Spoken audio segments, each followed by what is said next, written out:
In the words of Kyle Krabs, he's Trayvon Walker with more bend.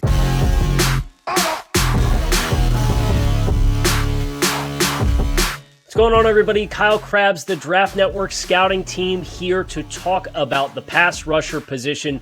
Earlier this week, we talked about Will Anderson running away with the number 1 overall spot in the TDN 100, our first ballot of the top 100 players eligible for the 2023 NFL Draft. We also talked about if anybody was close, but we didn't look further into the pass rush group, and this is a group that has a lot of really exciting talent. So I want to bring this discussion to this group of guys who's obviously checked the tape on all the top names. And we have some different body types to talk about. The Tyree Wilsons at Texas Tech, the Isaiah Foskeys at Notre Dame, the Myles Murphys from the Clemsons of the world. So I'm going to leave this as an open forum, and whoever wants to take this first, feel free. But who was a name that when you got through the rest of the Edge class, there was a guy who really surprised you with what he brought to the table? I really like Myles Murphy out of Clemson, Kyle. And you know, I know that he's not in the Will Anderson category, but I have him as a top 3 player on my board entering the season. And what I see is a very translatable skill set to the next level where you can see him win with inside moves, outside moves, length. I love his ability to reduce rush angles and power through and finish. He's got a good mind about him in terms of block recognition and processing, always where he's supposed to be, just a balanced skill set against the run and the pass. And so I really gravitate towards him because there's a style about him in terms of how he can compress the pocket. And when you think about these quarterbacks in the NFL, man, they're getting the ball out quick. So how can you affect them quickly? And for Myles, not only can he reduce angles and power through, but he's got that length. He's got that ability to really force that pocket to collapse around the quarterback, get his hands up, and affect throwing windows as well. I just like the multifaceted skill set that you get with Clemson's Myles Murphy. No, I'm glad you mentioned the name Myles Murphy, and I want to go through the ballots real quick here. You mentioned top 3 for you, Joe Marino. He's top 3 for yours truly. He was top 3 for Damian Parson. He was 4th for Brentley Weissman. Keith, 11th overall. So, Keith, I got to ask you, put you on the spot. Why do you hate Myles Murphy so much? Nah, man, I don't hate Myles Murphy. I think that was just a testament to the players in front of him. Overall, like I think Joe highlighted on everything that he hit on, and we have to understand too, just the conversation, right? I think everybody's going to make a big deal about his teammate Brian Bresee, who's playing right next to him. But I think when you talk about athletic upside, Myles Murphy has it. I remember when me and DP, we watched him earlier in the summer, and we talked about him. I think it's like April, Mayish, in springtime. And we was like, man, is this a guy that can potentially challenge Will Anderson, right, for that number 1 defensive end spot? And while we didn't say and kind of hit on it and say, yeah, for sure, I think there's a slight crack in it, right, to where he can. He's at Clemson. Look, he has the opportunity to get 10, 12, 15 sacks. You see the athletic ability. And then also he's versatile, right? Clemson runs a lot of twists and stunts. So this is a guy that you see crash down, from that defensive end position to crash that B gap and really create havoc. So, man, I think there's a small opportunity for Myles Murphy to, possibly crack into there and put his name as a top 3 pick overall. Dan, what else do you want to bring? Go ahead. No, on the Myles Murphy front, I was going to quote you, in the words of Kyle Krabs, he's Trayvon Walker with more bend because he is explosive. There's a clip from practice that they just put on their IG a couple of days ago where he's kind of in that he's in a 4-point stance, almost a bear crawl of sorts, and he springs out of it in the I'm telling you, he was as low as to the ground as possible. And just kept his feet and went around, grabbed the towel, the hoop drill, and just turned the corner. And it was so easy for him, right? To me, yes, Will Anderson is the top guy. But I feel like if there was anybody we fast forward this season that could quote unquote challenge him, it would be Myles Murphy. But I want to invoke a name that I really liked. You talked about, Kyle, who did we watch that kind of caught our eye outside of kind of the top guys? I really like BJ Ojulari from LSU, man.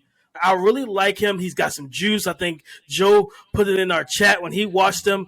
This young man got some juice. I texted Keith and I was like, man, I like his bag in terms of his hand counters and his ability to knock away hands and win the edge and soften the edges and get around the shoulder.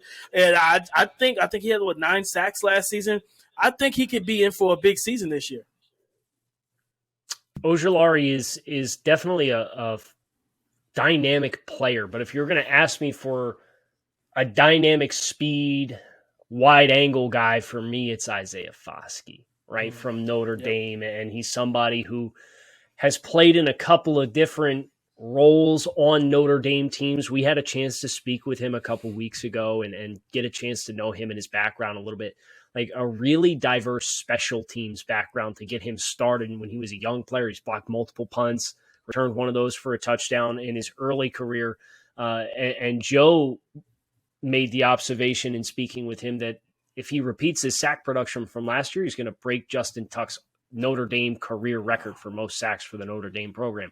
So this is not just a really good athlete with a nose for the football, but that's the thing that's really special about Isaiah Foskey for me, is that the speed, the ability to win with reducing the inside shoulder off the edge, but hunting the football. 6 forced fumbles last year. He's a ball hawk as a pass rusher. You talk about ball hawks in the secondary and playing zone coverage and hunting the football.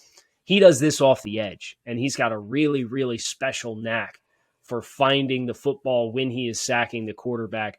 Foskey is a guy who was a consensus top 25 player for everybody on the staff. He graded very well across the TDN 100 ballots in their entirety. And that is when you look at the average ranks that were given out. You kind of have a guy in tier 1 in Will Anderson.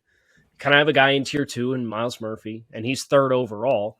And then you have a guy in tier 3, Isaiah Foskey, all to himself. And those guys have kind of clearly separated themselves at this point in time from what then becomes a very, very crowded group of players. I mean, just looking at there's a 30-player distribution that has 8 pass rushers in it from 30 to 60.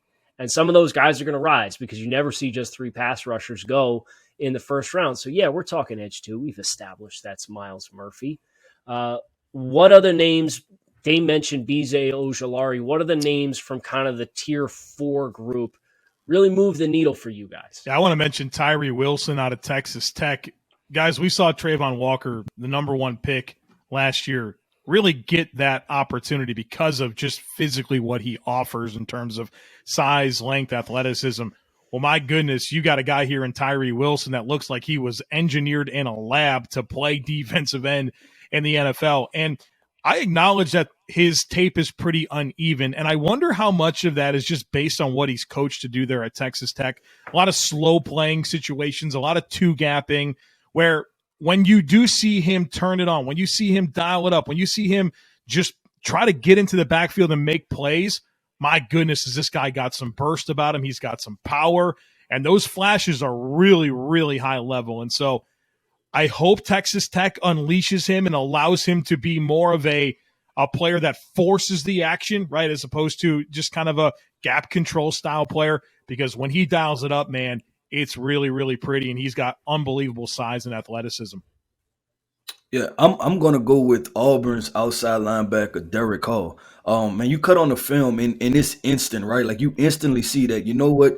This is grown man strength right here. Like he plays through the man. When you talk about a guy that can simply convert speed to power with the long arm and walk your offensive tackle all the way back to the quarterback, it's Derrick Hall. So I think it's more of a matter of how versatile can he be, right? Can he able to really mix in some of those speed rushes and those counters to his game? But the one, you know, that you have a floor with him, right? You have a comfortable floor with him, and now it's just a matter of him elevating.